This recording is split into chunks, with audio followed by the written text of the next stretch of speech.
Many years ago, the railroad in southwestern Pennsylvania was the primary means of travel.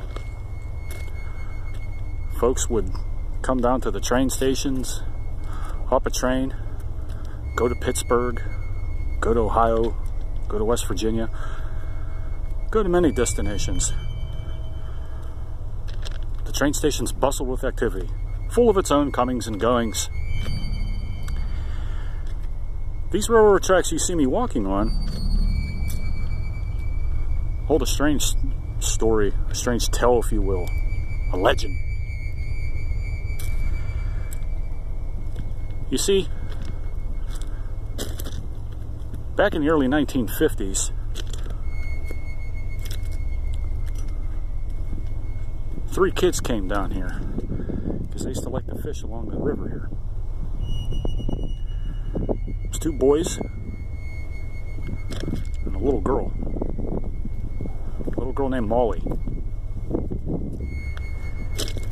Molly was a curious child.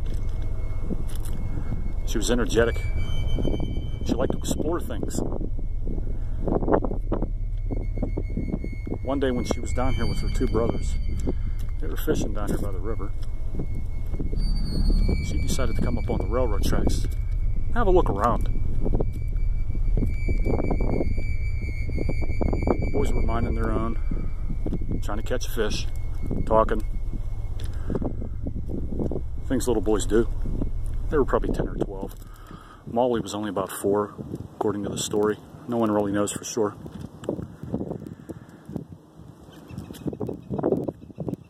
The boys started to hear a train whistle, but Molly wasn't in sight. They couldn't find her. Where's Molly, they thought to themselves. Surely she must be around here. The sound of the train was thundering. It kept coming closer. And from the sound of it, it appeared to be going fast. The boys weren't really sure. They decided to take a closer look.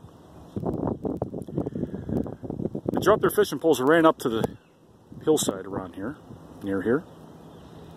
Began looking for Molly.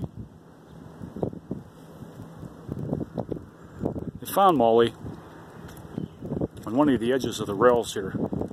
And her foot was caught, and they couldn't dislodge her foot. They were unable to pull her away from the train coming. The train was whistling, it was blowing. The boys struggled to free her, and they couldn't. She kept pleading with her brothers, please help me, get me away, get me away. They couldn't move her. They couldn't even take her shoe off. They tried taking her shoe off, and they couldn't take her shoe off. Her foot somehow got stuck on the bottom of the rail.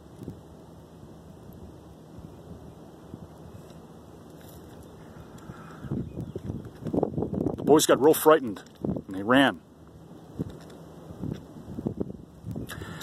And here came the train. And ran over little Molly. Cut her to pieces. They couldn't even identify her.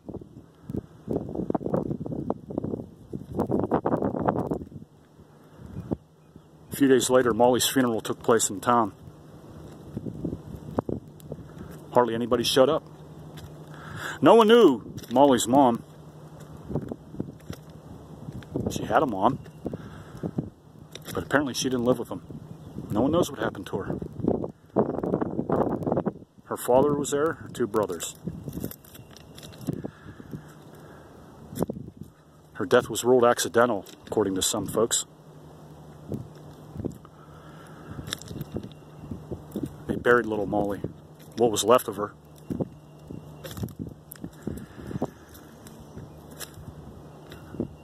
Several weeks after this terrible accident,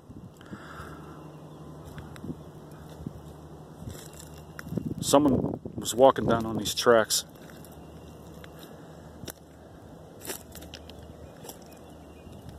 And they heard a little girl, saying, "Where's my daddy? Where's my daddy?"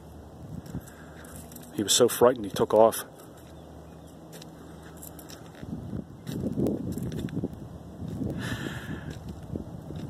They buried little Molly. People forgot about it. Rumors began circulating about this little girl walking on the tracks, but nothing more was ever mentioned of it. But that's not the end of the story. Many years later, two boys were walking here on these tracks about 12:30 at night, when all of a sudden, walking in front of them was a man, an odd-looking man. He had a ghostly white complexion, and he looked like he had been dressed in old-timer clothes that just weren't from the era. He came up to the boys and he said, "I need your help." And they said, "What's wrong?" He said, "I'm looking for my little girl, my little Molly. She's missing." The boys thought this was odd because it was so late at night, and how could a little girl get away from her father? After some contemplation and talk amongst themselves, they decided to help the man. They said, "Well, sir, we'll help you find your little girl. Tell us where she's at." And he pointed over yonder, down by the hillside. The boys went to go have a look. Nobody was there. No one was there. When they wanted to report their findings, they ran up to the hill and they wanted to tell the man that they had saw no one down there. But the man was gone. There was no sight of him anywhere.